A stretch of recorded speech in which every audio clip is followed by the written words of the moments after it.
15 kali persis ketika Allah menyebutkan kata akhirat. Dan itu kalau mau dilihat, diteliti, itu konotasinya akhirat pasti lebih baik terus. Gitu.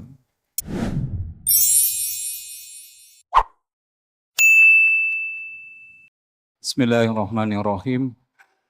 Assalamualaikum warahmatullahi wabarakatuh. Innal hamdalillah nahmaduhu wa nasta'inuhu wa nastaghfiruh wa na'udzu billahi min shururi anfusina wa min sayyiati a'malina. May yahdihillahu fala mudhillalah wa may yudlil fala hadiyalah. Wassalatu wassalamu ala Rasulillah sahibi risalah. Rabbi shrah li sadri wa yassir li amri wahlul 'uqdatam min lisani yafqahu qawli. Amma ba'd. Ya ayyuhal hadirun rahimakumullah yang Allah muliakan, jamaah Masjid Al-Jihad Situbondo yang Allah rahmati.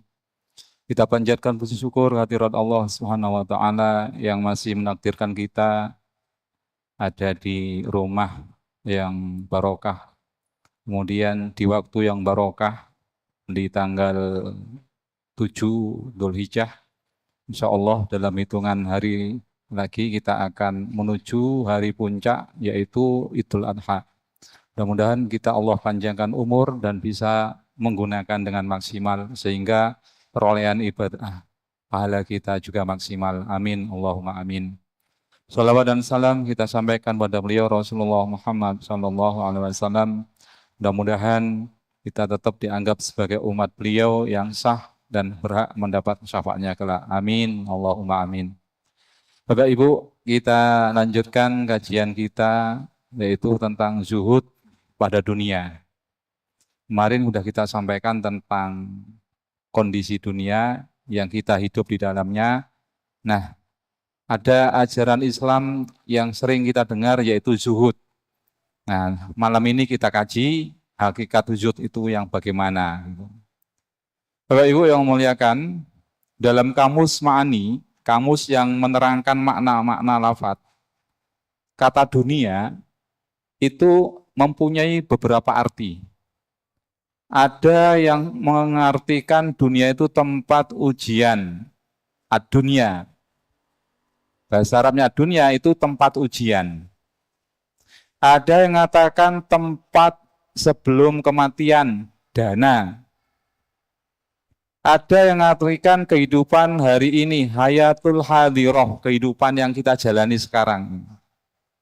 Ada juga yang memaknai makna lainnya diambil dari kata adnan yudni, yaitu dekat atau korib. Jadi banyak arti dunia itu, sesuai dengan akar kata yang dipakai. Gitu ya. Kalau kita ambil yang paling terakhir tadi, yang koruba, dekat, dari kata danu, karena ia sangat dekat dengan akhirat dan dekat dengan kematian.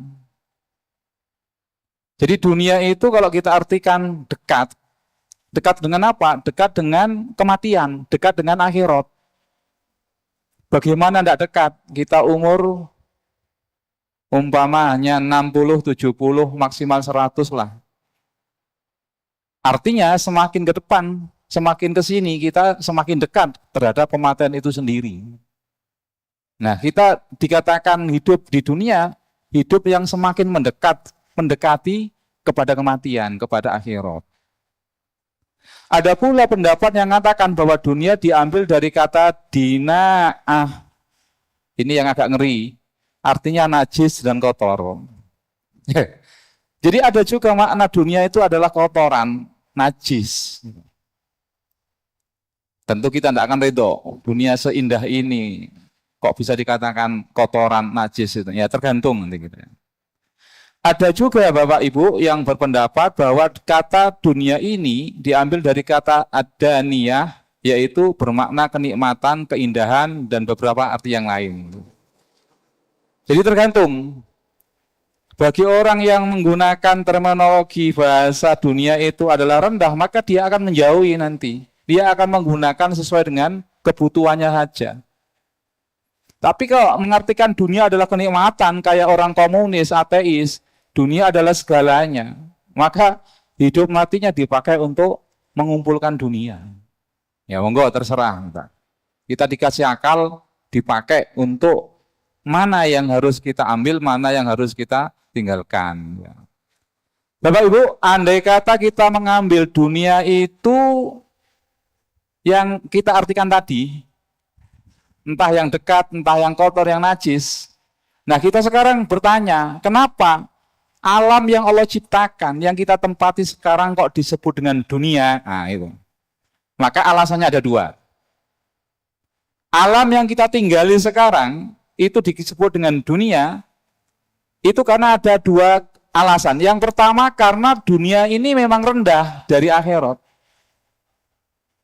Dikatakan dunia karena memang dunia itu rendah jika dibanding dengan akhirat.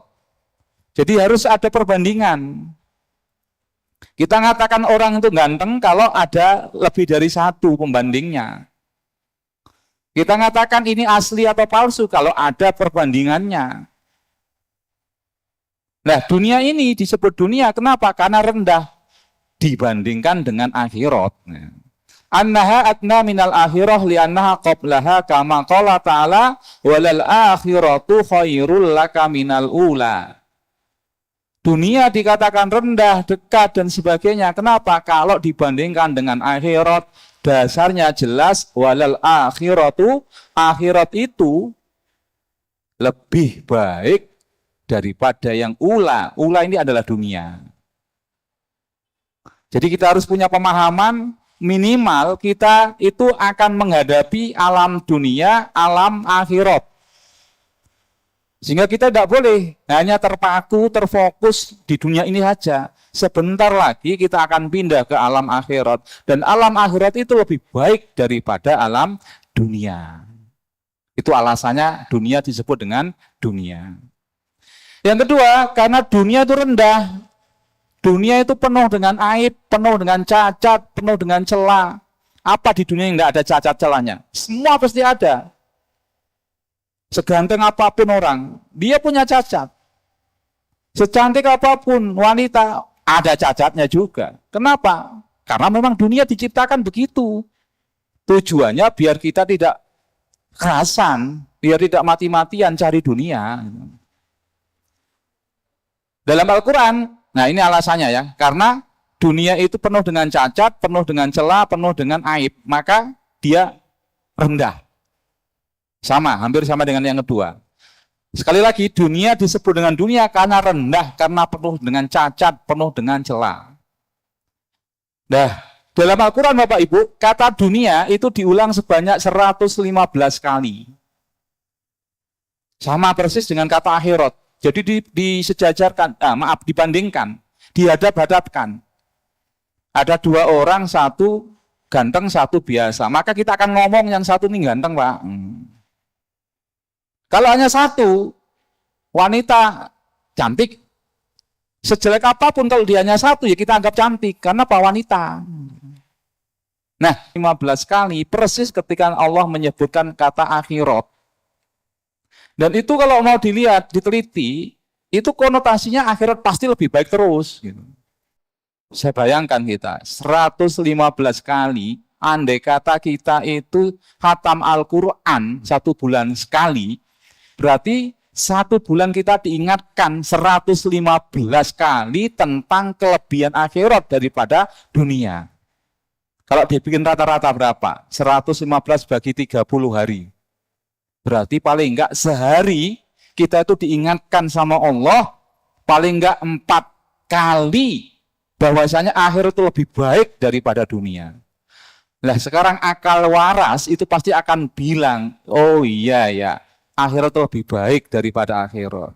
Kalau masih ada yang lebih mengutamakan dunia daripada akhirat, berarti mohon maaf, akalnya belum diberdayakan dengan maksimal.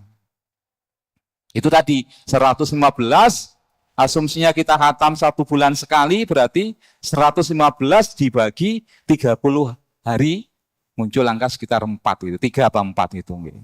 Nah, Bapak Ibu, dunia sesuatu yang sifatnya rendah. Kalau diambil dari daniun, kalau diambil dari danaatun, itu hina. Nah, Sesuatu yang rendah sifatnya, sesuatu yang sifatnya hina, itu kalau tidak dipahami dengan benar oleh manusia, akan menjadi petaka besar. Saya ulang, dunia ini ambil makna yang rendah ataupun yang hina, itu kalau tidak kita pahami dengan benar, maka akan menjadi malapetaka yang luar biasa bagi manusia itu sendiri. Kenapa? Gara-gara salah persepsi, salah pemahaman terhadap dunia, dia akan ambil keputusan yang salah, jalan yang diambil pun salah, bukan menuju akhirat, bukan menuju surga, malah dia menuju ke neraka. Ini bahayanya dunia, kalau tidak kita pahami. Nah, kita hidup di dunia harus berani memahami dunia. Kita kalau tidak ingin tersesat di sebuah daerah, maka pelajari daerah itu. Dari Surabaya biasanya adatnya bahasa Jawa. Datang ke Sumeneb itu bahasanya Madura. Kalau tidak ingin dibodohi, tidak ingin ketipu, pelajari bahasa Madura. Di dunia ini penuh dengan tipuan. Kalau tidak ingin tertipu, pelajari tentang dunia ini. Apa sih hakikat dunia ini? Nah, saya kasih analog. Tukang pancing membutuhkan umpan jika ingin mendapatkan ikan besar. Tukang pancing sebelum tahun 2020 ya, sebelum COVID, saya sama teman-teman tuh dulu biasa setahun sekali itu mesti ngadakan apa ya, itu semacam tadabbur alam. Kadang-kadang di Kalbut, kadang-kadang di Jangkar sana. Nah, saya tidak hobi mancing. Nah, teman-temannya ada juga yang hobi mancing. Daripada nanti kita ada waktu luang, tidak ada kegiatan, kita mancing boleh, tidak apa-apa. Penting ada kegiatan religiusnya kan gitu ya. Nah, di tikungan mana itu? Kalau dari Mujahidin terus itu kan ada orang nyiapkan umpan ya, udang kecil-kecil gitu. Kita belinya dulu di sana biasanya. Terus sebelum masuk karena lewat sini, tidak lewat kota kita dulu. Nah, tukang pancing, teman saya yang mancing itu, mau mancing di Kalbut itu membutuhkan umpan. Umpan ini dicari dalam rangka untuk apa? Untuk menarik ikan yang ada di laut yang ingin kita raih. Nah, saya analogkan, dunia ini adalah umpan untuk akhirat. Orang mau mancing di Kalbut, kalau mau dapat ikan harus punya umpan dia. Tidak mungkin kail pancingnya itu dibiarkan saja. Maka dia orang tolol. Kalau dia mau mancing tidak pakai umpan, dia orang tolol. Orang kalau benci dunia orang tolol. Nah, dunia ini sama Allah diberikan itu untuk dijadikan umpan agar dapat akhirat. Umpan bukanlah tujuan, tapi sekedar alat agar ikan mau mendekat dan terpancing yang pada akhirnya ikan bisa dimiliki. Jadi dunia ini umpan, yang dengan umpan ini kita dapatkan surga. Tidak ada orang dapat surga tanpa dunia, itu tidak ada. Ada zat Nabi Adam sama Hawa. Nah, buktinya kan diturunkan ke dunia. Entah itu skenario Allah, entah itu memang takdirnya begitu, kan diturunkan ke dunia. Di dunia dia harus, Nabi Adam sama istrinya harus berjuang. Tidak ada orang pergi ke Kalbut itu langsung dapat ikan, itu tidak ada. Harus ada usaha, ada zat kalau dia beli. Nah, itu tetap usaha kan, harus ada uang yang dipakai beli. Tidak mungkin ikan itu langsung loncat, iya mas, saya siap untuk dibawa pulang sampean. Tidak ada. Tidak ada surga itu langsung kita masuk, itu tidak ada. Salah besar dan perbuatan bodoh jika tukang pancing waktunya dihabiskan untuk mengumpulkan umpan saja. Dia beli umpan, di toko satu dibeli, satunya beli terus sampai perbekalannya itu tempatnya itu penuh dengan umpan. Dia tidak berpikir umpan yang dipakai mancing. Sama dengan orang di dunia mengumpulkan harta terus, numpuk tabungan, nyetok bahan, dia tidak gunakan. Sama dengan tukang pancing, dia kumpulkan umpan tapi tidak dipakai untuk memancing. Ketika kita sudah selesai, habis subuh selesai, pulang. Yang teman tukang pancing, umpannya masih ada, dibuang itu. Tidak mungkin dibawa pulang ke rumah, dibuang di jalan. Dunia ketika kita udah waktunya habis, dibuang udah. Buktinya apa? Kita tinggalkan, tidak ada yang bawa ke kuburan, tidak ada. Kecuali yang sudah dimakan ikan akan kita bawa pulang. Kecuali yang sudah kita sedekahkan, itu yang kita bawa pulang ke kuburan. Jadi umpan-umpan tersebut hanya ditumpuk dan tidak digunakan untuk memancing. Ini orang bodoh. Dunia dicari mati-matian, setelah didapat, tidak dipakai untuk mengejar akhirat. Ini mohon maaf, orang bodoh. Ia hanya capek mengumpulkan umpan, tidak mau memancing. Dunia harus menjadi umpan agar pahala bisa diraih. Jadi pahala itu bisa diumpan dengan umpan harta. Orang kalau hartanya banyak, umpannya banyak, dia semakin peluang dapat ikan itu semakin banyak. Orang kalau hartanya banyak, peluang untuk dapat pahala lebih besar itu lebih banyak. Seharusnya begitu. Tanpa dunia mustahil ada pahala yang bisa dikumpulkan. Tidak ada. Karena pahala itu adanya nanam di dunia. Di akhirat itu tidak ada pahala sudah. Tidak bisa produksi pahala. Produksi pahala itu hanya ada di dunia. Jenengan nanam padi, nanam jagung, itu adanya di sawah, di ladang. Di rumah itu sudah tidak ada tempat untuk menanam. Kenapa? Karena di rumah tempat untuk memanen sudah. Nabi Adam dan Hawa saja harus turun ke bumi untuk bisa kembali mendapatkan surga. Jadi surga itu saya ibaratkan adalah ikan laut, maka bisa didapat dengan umpan dunia. Kalau ikan laut bisa dengan umpan udang kecil-kecil itu, maka akhirat umpannya adalah dunia ini. Maka kita udah punya persepsi bahwa dunia meskipun konotasinya itu rendah, hina, tapi tetap kita butuhkan. Udang itu umpan itu kecil-kecil dan itu udah mati itu. Kadang-kadang bau. Saya tanya, Mas, bau. Enggak apa-apa, lihat yang bau ini malah lebih menarik bagi ikan-ikan di laut. Itu analognya begitu. Nah, Bapak Ibu yang Allah muliakan, sekarang kita harus jelas visi hidup kita itu apa. Misi kita itu apa. Teman saya dan teman ke Kalbut, itu apa misinya gitu loh. Kadang-kadang kalau di mana ini Jangkar itu saya tidak ikut mancing, tapi ada teman tuh yang bawa jala itu turun ke laut jam 2 malam. Saya jujur tidak berani. Teman satu ini luar biasa, berani. Jam 2 malam itu turun ke laut untuk cari ikan. Nanti ikannya kalau dapat kita bakar, kita makan bersama. Dan beliau pernah saya tanya, pernah ketemu paus gitu di tengah lautan itu. Ya itu udah gimana ya, udah pasrah saat namanya udah waktunya mati ya pejamkan mata. Ternyata beberapa saat saya mata buka tetap hidup, saya alhamdulillah. Sampai sekarang hidup masih orang. Tadabbur alam. Dulu waktu masih muda, kalau sekarang udah tua kayaknya enggak berani lagi.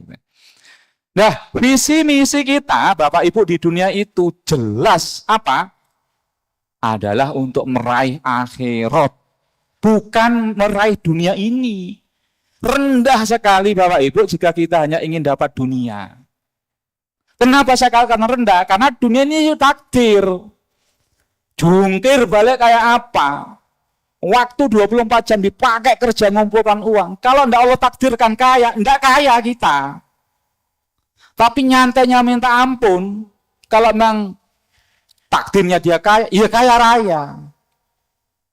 Kalau kita konsep tentang rezeki udah clear, aman kita udah. Kerja itu maksimal benar. Kenapa? Dalam bekerja ada pahala. Nah setelah bekerja, hasil itu nanti Allah yang menentukan. Bukan kerjaan kita loh yang menentukan rezeki kita banyak apa sedikit, itu bukan. Jadi misi kita, visi kita jelas apa?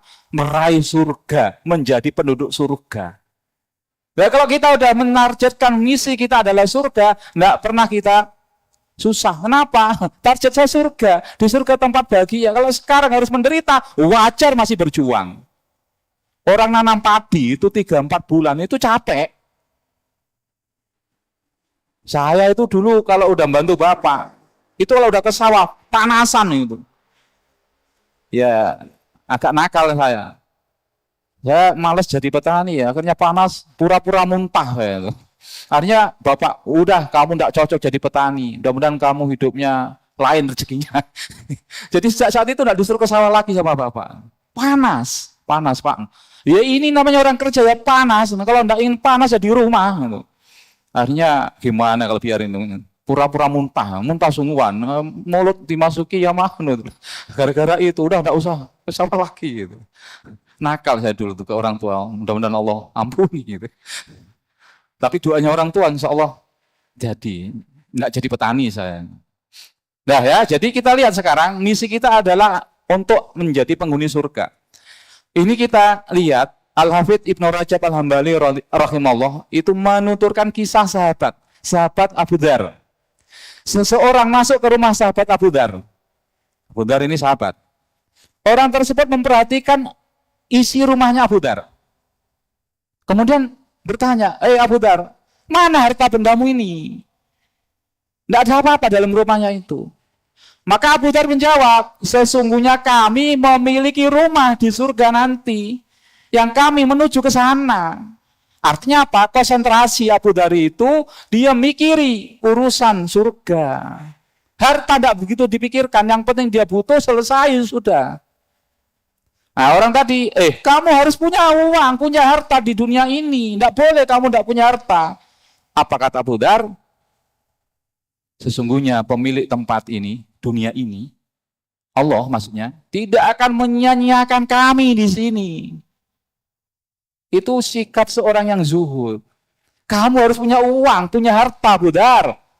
Jangan khawatir, pemilik dunia ini tidak akan mungkin menyanyiakan saya, kata Abu Dzar. Saya dari Wonosari ke sini, bawa nasi nanti habis saya makan. Bukanya dijamin sama tempat sini. Kenapa? Tuan rumah itu bertanggung jawab terhadap tamu.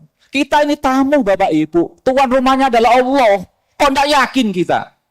Allah itu Bapak Ibu tidak satu detik pun tidak memperhatikan kita. La yanamu wa la yasu, dan dia senantiasa sibuk ngurusi apa? Ngurusi kita. Andai kata kita mohon maaf pas mengalami kesulitan yang luar biasa, itu pun dalam pantauan Allah. Tidak dibiarkan kita. Allah ingin kita mengeluh, mengadu. Ya Allah, kalau kita manggil ya Allah gitu, Allah senangnya minta ampun. Jangan kalau tidak percaya, punya cucu, punya anak kecil yang masih lucu, itu jangan cubit itu biar dia nangis. Tangisannya itu senang kita. Kita goda. Allah itu menggoda kita. Diuji dengan kesulitan dan sebagainya itu. Bukan dibiarkan kita itu tanpa pengawasan, tanpa kontrol. Ya, Abu Dzar, jangan khawatir. Pemilik dunia ini itu tidak akan menyanyiakan aku, kata Abu Dzar. Tidak bisa. Orang kalau hatinya sudah terikat dengan akhirat, digoda dunia kayak apa? Tidak bisa. Dunianya di tangan. Tidak ada dalam kamus orang beriman yang zuhud, dunia dalam hati. Maksudnya dunia dalam hati gimana? Mikir terus. Nanti kalau dapat sekian, senang. Kalau tidak dapat, bukan begitu. Dunia datang, kita ambil, kita terima. Tidak datang, nyantai aja. Bukan jatah kita. Saya kan pernah cerita. Ceramah, ngisi walimatul urs. Tidak dapat berkat. Kalau amplop pun tidak pernah mau saya. Kalau berkat mau saya. Tidak dapat berkat. Bayangkan, ya bukan rezeki saya. Diundang di Asam Bagus untuk ceramah. Sampai di sana, bisanya tidak setuju kalau saya yang jadi ceramah, saya dibatalkan. Yang undang gimana? Tidak apa-apa. Penting nanti pulang bawa berkat ya. Saya laporannya ke istri bawa berkat. Ngunisin. Oh iya saya tidak bawa berkat ada. Nah salah. Yang terakhir saya kebesuki main telasan. Saya anak istri mertua, namu ke orang kaya masih sepupu. Dikasih makan. Apa? Mie sama kerupuk sama tempe. Sampai pulang ke Bondowoso, 1 jam kemudian, tuan rumah WA istri saya, maaf mbak, nasinya ketinggalan. Terus kok bisa ngindahkan makanan jamu orang luar kota, kok nasinya ketinggalan? Karena Allah tidak menghendaki saya sama istri makan nasi. Itu namanya rezeki. Kita tidak akan khawatir. Kenapa? Allah tidak pernah membiarkan kita, Bapak Ibu. Bapak Ibu yang memuliakan, zuhud dunia yang dikatakan Abu Dzar, apa sih? Az-zahadatu fid dunya laisat bitahrimil halal. Zuhud terhadap dunia itu bukan mengharamkan yang halal. Bukan menyanyiakan harta, enggak. Ya kaya raya kemudian dia mau menggunakan mobil mewah, dia enggak mau makan enak. Kenapa Pak sampean? saya zuhud ya. Bukan begitu. Silakan makan enak, tidak apa-apa, tapi bagi sama orang lain. Kalau jenengan makan enak, mengurangi pertanggungjawaban, orang lain yang miskin juga ikut bagi, biar didoakan nanti. Itu caranya. Jadi bukan anti dunia, bukan begitu. Akan tetapi zuhud terhadap dunia adalah engkau begitu yakin terhadap apa yang ada di tangan Allah daripada yang ada di tanganmu. Orang zuhud itu apa yang Allah miliki lebih dia yakini daripada ATM yang ada di rumah, daripada isi dompet, daripada modal yang kita miliki. Kapanpun kalau hendaki ATM kita bisa hilang, tabungan kita bisa ludes, rumah kita bisa terbakar. Itu yang di tangan kita. Tapi yang di tangan Allah tidak akan pernah hilang. Kapanpun Allah memberikan, bisa kun fayakun. Jadi orang zuhud itu ia lebih yakin yang Allah miliki daripada yang ia miliki, yang ada di sisinya. Tenang sudah. Tidak mungkin Allah tidak memberi. Perkara Allah tidak memberi itu ada pertimbangan tersendiri. Model saya dikasih gaji 100 juta, tidak mungkin mau ke Al-Jihad. Kemana? Ke Singapura, ke Taiwan, shopping. Ya, model kamu kayak begini, udah kamu pas-pasan aja, udah. Biar mau ngaji, mau cari ilmu, mau dakwah. Itu lebih baik bagi saya daripada saya kasih 100 juta 1 bulan, tapi tidak menjanjikan kehidupan akhirat saya. Bapak Ibu, kemudian ada lagi kata Ibnu Jar, yang namanya zuhud itu adalah ketika kita tertimpa musibah. Nah, Pak Haji Imam ya, musibahnya contoh beliau. Sapi beliau 2 meninggal, yang mau dikorbankan. Meninggal 2. Nah, kita lihat nanti, apakah masih purgun apa enggak beliau nanti. Kalau dia kurban lagi berarti masuk zuhud ya. Kalau enggak, berarti ngosok ke Allah ya. Jadi sapi beliau itu sudah disiapkan untuk korban itu 2, meninggal. Bayangkan itu orang kalau enggak siap mental itu, waduh. Iya, kalau aja saya sapi mungkin saya pernah 10 juta itu, mohon maaf, 6 bulan 7 bulan itu kepikiran terus. Bagi saya bang 10 juta itu besar. Itu kalau hari Selasa sama Sabtu itu siap dada untuk sesak. Kalau Selasa itu kan pasar sapi Bondowoso. Kalau saya mau berangkat ke Bondowoso kota, itu kan ketemu dengan sapi-sapi. Allah, mati sapi saya, Allah 10 juta ya Allah. Kalau hari Sabtu pasaran mana ini? Pasar Iwan Situbondo. Mau keluar kerja, ya Allah, sapi mati lagi ya Allah. Itu sampai 6 bulan. Padahal saya tiap hari itu berdoa, Allahumma ajirni fi musibati wa khairan minha ya Allah. Tapi Allah ganti. Gantinya apa? Bisa pergi umroh. Itu kan skenario Allah. Coba sapi saya tidak mati, mungkin tidak bisa umroh kan gitu. Bapak Ibu yang mengatakan, ketika kita kena musibah, itu kita lebih senang mengharap pahala dibandingkan materi yang hilang itu balik pada kita gitu. Contoh, Pak Haji Imam sapinya 2 meninggal, mau meninggal, mati ya kan. Sapi yang mau dikorbankan mati 2, itu nilainya puluhan juta tuh, 50-an juta itu, 2.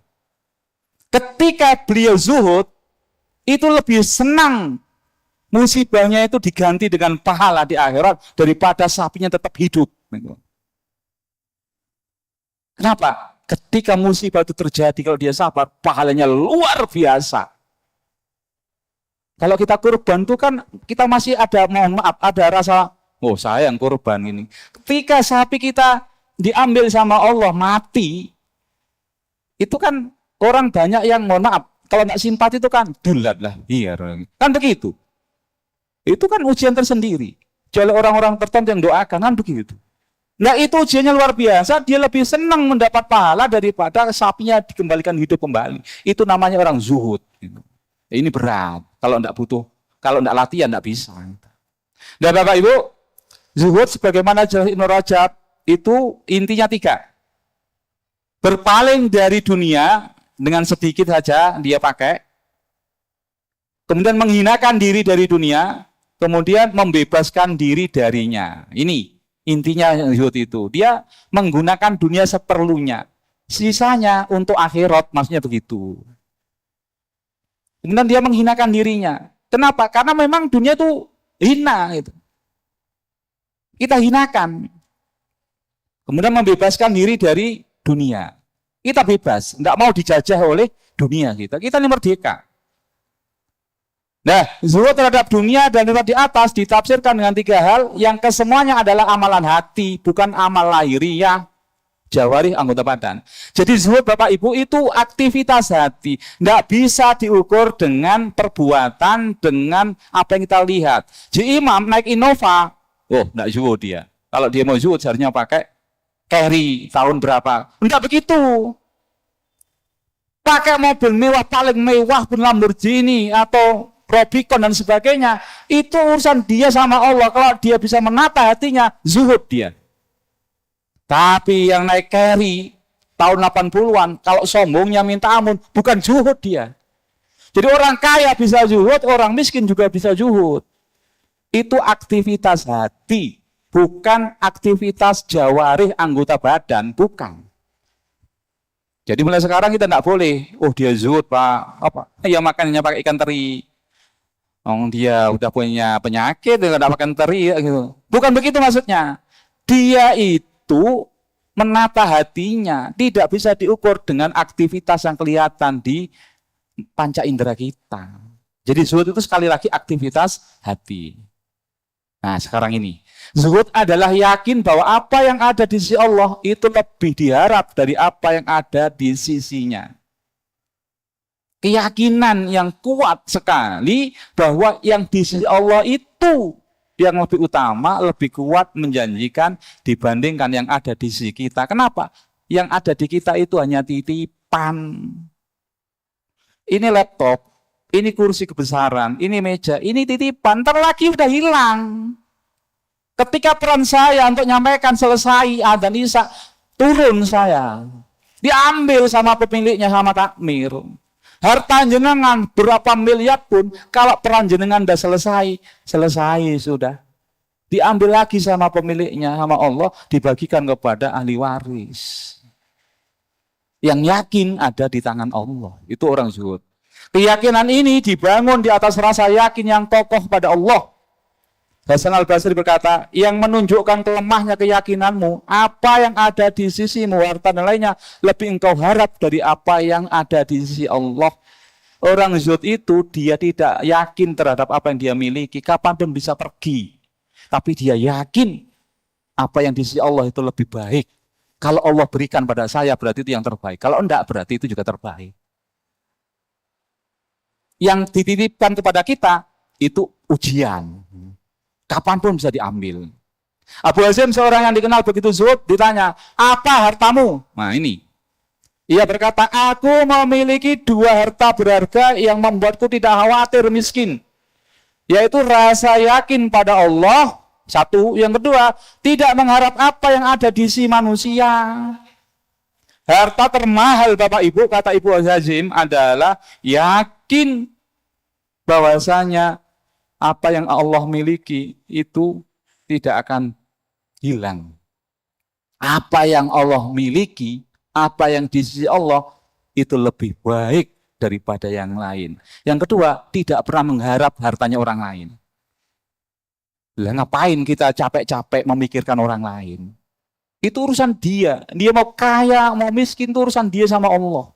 Urusan saya sama Allah. Kalau ditakdirkan miskin ya bersabar, kalau takdiran kaya ya bersyukur, selesai sudah. Jadi tidak ada orang zuhud iri, itu tidak ada.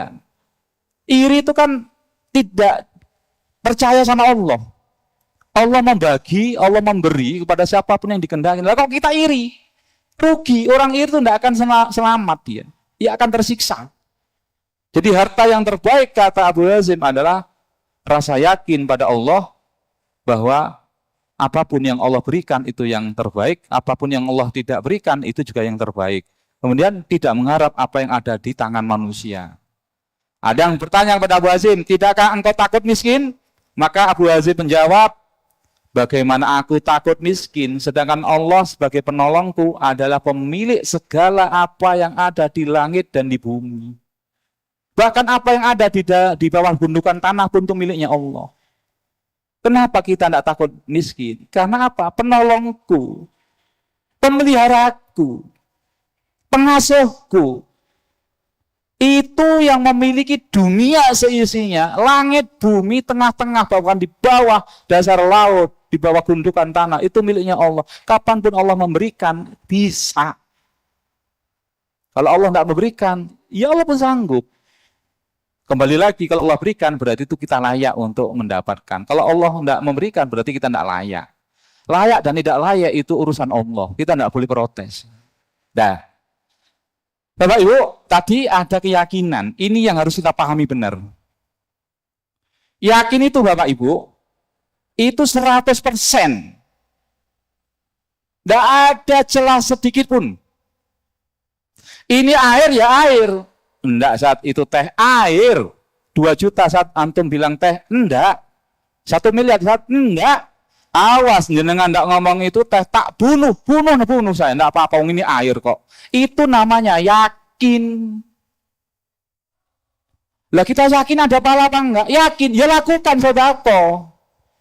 Yakin ada surga neraka, yakin, ya udah kita kejar itu. Itu yakin. Yakin itu nggak bisa dibatalkan dengan apapun. Yang bisa itu hanya nyawa hilang. Udah. Orang udah yakin itu Masya Allah, nggak bisa dirubah. Udah. Iman kita itu seharusnya 100%, nggak ada ujung dikit pun celah. Saya yakin kesini ada pahala, saya lakukan. Nggak ada pahala, ngapain capek-capek? Mending di rumah sama istri sama anak. Di rumah ada anak-anak ngaji, istri ya itu, ditinggal terus, mau gimana? Gitu. Karena yakin ada pahalanya, apalagi di bulan Dzulhijjah, luar biasa pahalanya. Allah cintai melebihi kecintaan pada orang jihad di jalan Allah. Lakukan sudah, cari ilmu. Itu yakin. Nah, di bawah yakin ada dzon. Dzon itu 99, paling tinggi, bawahnya itu di atas 51. Jadi kalau yakin 100%, kalau dzon, persangkaan itu 51 sampai 99. Bisa tangkap ya maksudnya ya.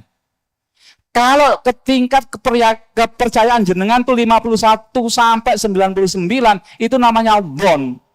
Tidak menjamin benar 100%. Makanya dalam Quran tidak boleh kita banyak berprasangka buruk. Karena apa? Kebanyakan dzon itu adalah dusta. Nah, iman itu harus yakin. Yakin itu 100%. Di bawah 100%, kurang satu aja, itu namanya dzon. Tidak boleh kita dzon, itu dapat akhirat, tidak boleh. Nah, di bawahnya lagi ada namanya syak. Syak itu ragu-ragu. Ragu-ragu itu antara 50 percaya, 50 tidak percaya. Tidak boleh. Saya sodako ini ada pahala. Saya kok ragu, ada apa enggak? Jangan lakukan, percuma. Ya, saya sodako ada pahala. Ada, yakin, lakukan. Yakin kita ada pahala. Kalau kita yakin, Allah juga akan memberikan itu. Kalau kita ragu, ya Allah tidak akan memberikan pahala itu. Yang ada lagi levelnya waham. Waham itu kayak apa ya? Saya kira, saya duga. Itu berapa? Antara 1 sampai 49. Kalau 50, ragu. Kalau antara 1 sampai 49 itu namanya waham. Was-was gitu ya. Yang paling bawah itu namanya jahlun, bodoh, 0%. Jahil, bodoh. Bodoh itu tidak ada ilmu sama sekali. Nah, Bapak Ibu, kita bahas tentang yakin. Apa yang Allah miliki itu lebih baik, lebih menjanjikan dari apa yang kita miliki. Itu harus 100%. Jadi jangan khawatir. Hari ini kita tidak punya apa-apa. Kalau Allah bisa mentakdirkan kita punya rezeki, datang rezeki. Saya tadi dititipi orang, 1 juta. Ini untuk apa tak gitu kan? Cari pahala Dzulhijjah. Betapa bahagianya besok 2 orang yang datang itu. Tidak dikira-kira datang uang 500. Terutama yang janda tua itu, Masya Allah itu. Kan tidak ngira itu. Yang gerakan siapa? Allah. Tidak ada yang minta, tidak ada yang ngajukan proposal, tapi ada orang baik hati ngirim uang 1 juta suruh ngantarkan ke orang tertentu. Yang dikasih itu kan rezeki dia. Itu udah tercatat di Lauhul Mahfuz. Yang ngasih itu hanya operator aja di dunia, dilewati sama Allah. Aslinya rezeki orang yang ketika mau dikasih itu. Hanya yang ngasih dapat apa ya, aliran karena dia dilewati keran, maka dia dapat. Bapak Ibu belum dapat separuh. Sampai sini aja dulu nggih. Nah, ini jangan perhatikan. Ini kata-kata mutiara ini. Pemberian sedikit dari kekasih terasa banyak. Ya lanjutin dulu. Pemberian banyak kepada kekasih berasa sedikit. Sampai baca 2-3 kali baru paham. Allah adalah kekasih. Nah, sekarang saya sarai, saya tafsirkan. Allah itu Bapak Ibu kekasih kita. Ketika Allah memberikan sedikit saja kepada kita, itu udah terasa luar biasa banyak. Kenapa? Karena yang memberi kekasih. Kenapa? Karena kita redo. Apapun yang dikasihkan kekasih, kita itu senang minta ampun. Sampai kita diludahi pun loh, itu senang kita. Enggak apa-apa, Dik, yang penting kamu senang pada saya. Ludahi enggak apa-apa. Kita kalau menganggap Allah kekasih, kita diuji, dicubit, bahkan ditempeleng, itu senang. Kenapa? Karena yang menempeleng, yang mencubit itu kiai. Yang dianggap ada barokahnya. Ini lebih dari kiai apa? Allah. Pemberian sedikit dari Allah itu udah banyak bagi kita. Dibalik sekarang. Pemberian banyak kepada kekasih terasa sedikit. Jenengan punya kekasih yang jenengan cintai. Memberikan emas 1 kilo itu loh, emasnya kurang. Ini kok cek banyaknya mas, kata perempuannya, pacarnya. Bukan pacar lah, istri gitu, nggak boleh pacaran. Mas cek banyaknya 1 kilo. Dek, andai kata saya punya emas 1 gunung, tak berikan pada engkau semua, dek. Kecil dek, hanya 1 kilo pemberian. Itu maksudnya pemberian kepada kekasih, sebanyak apapun, dianggap masih kecil. Kita ini kan menyatakan kekasih kita adalah Allah. Berapapun yang kita berikan kepada Allah, Bapak Ibu, kecil. 3 minggu yang lalu kita sampaikan. Kenapa kok dianggap kecil? Karena dunia itu di mata Allah tidak ada harganya. Jangan pernah kita udah banyak saat yang saya berikan pada Allah. Jangan. Kecil. Kenapa? Tidak ada harganya. Allah tidak butuh. Kenapa? Karena Allah adalah kekasih kita. Kita memberikan kasih itu kalau bisa semua yang kita miliki itu kita kasihkan pada kekasih. Nah, kita kan tidak menjadikan Allah kekasih. Padahal ayatnya kan jelas. Katakan jika bapak-bapakmu, anak-anakmu, keluargamu, rumah, usaha lebih kau cintai daripada Allah dan Rasul, tunggu sampai Allah datangkan keputusan. Dalam tafsir Al-Madinah Munawwarah, Profesor Syekh siapa itu mengatakan, yang katakan tunggu sampai datangkan keputusan itu, tunggu sampai Allah datangkan siksa di dunia maupun di akhirat. Apa siksanya? Tidak bahagia kita di dunia, apalagi di akhirat.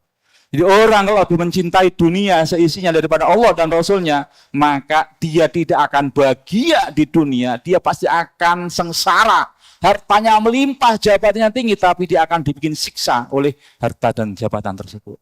Bapak Ibu, mungkin itu saja yang bisa kita sampaikan karena keterbatasan waktu. Insya Allah kita lanjutkan minggu depan. Mohon maaf ya, minggu depan masih hari tasyrik, kita libur dulu. Sunnahnya boleh, enggak apa-apa gitu, libur. Akhiran, subhanakallahumma bihamdika, asyhadu an la ilaha illa anta astaghfiruka wa atubu ilaik. Assalamualaikum warahmatullahi wabarakatuh.